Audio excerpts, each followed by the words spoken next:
শুক্রবার মানেই আমাদের জন্য একটা ঈদ। আমাদের ইসলাম ধর্মে শুক্রবারে সবাই জুমার নামাজ পড়ে, বাসায় এসে ফ্যামিলি নিয়ে সবার সাথে আনন্দ করে একটু ভালো মন্দ খাওয়া দাওয়া করে।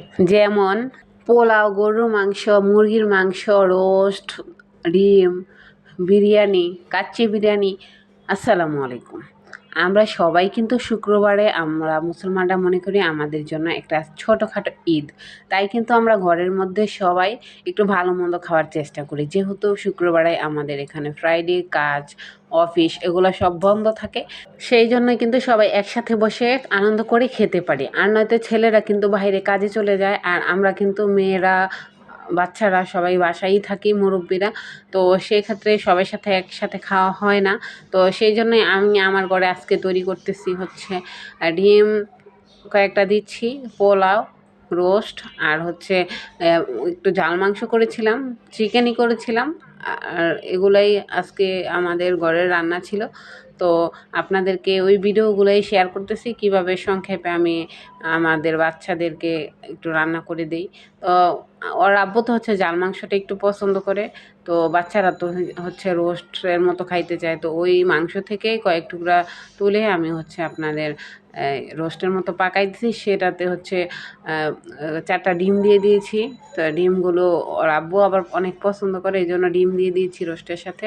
এগুলো পাকাচ্ছি। আর যে জাল মাংসটাতে পাকাইছিলাম সেটা কিন্তু ভিডিওতে ধারণ করা হয় নাই, যেহেতু জাল মাংস আমি প্রায় দিয়ে থাকি, সেই জন্য আজকে আর ভিডিওতে তুলে ধরা হয় নাই।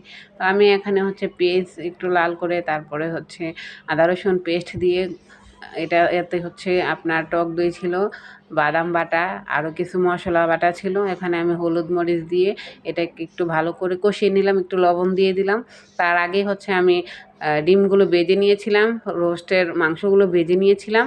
তো এখন হচ্ছে আমি একটু গুঁড়ো দুধ দিয়ে দিলাম। তো গুঁড়ো দুধ দেওয়ার পরে ভালো করে কষানোর পরে দেখেন উপরে কীভাবে সুন্দর তেল চলে আসছে। তো এখন আমি হচ্ছে মাংস দিয়ে একটু কষিয়ে নিব। এগুলো যেহেতু ভাজা মাংস, একটু হালকা কষিয়ে নেওয়ার পর আমি এটাতে হচ্ছে আপনার ডিম দিয়ে তারপর অল্প একটু পানি দিয়ে দিব, কারণ মাংসটা তো সিদ্ধ হতে হবে, তাই না? তো মাংসটা সিদ্ধ হওয়ার জন্য একটু অল্প একটু আর কি পানি দিয়ে দিলাম, যেন মাংসটা সিদ্ধ হয় অ্যাটলিস্ট।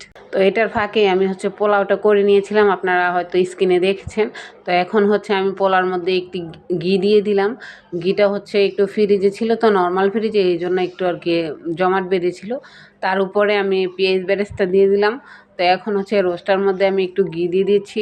ঘি দিয়ে একটু নাড়াচাড়া করে পেঁয়াজ বেরেস্তা দিয়ে এটা আমি নামিয়ে ফেলবো। তো এখন হচ্ছে আমি একটা প্লেটে পরিবেশন করে দেখাচ্ছি। হ্যাঁ, প্রথম পোলাওটা দিলাম, তারপরে একটা রোস্ট দিলাম, একটা ডিম দিলাম, একটা লেবু দিব, তারপরে একটা কাঁচামরিচ দিচ্ছি। এখন হচ্ছে একটু সালাদ দিয়ে দিচ্ছি। তো আপনারা কে কে এরকম খাবার খেতে ভালোবাসেন কমেন্ট করবেন। আসসালামু আলাইকুম, আল্লাহ হাফেজ।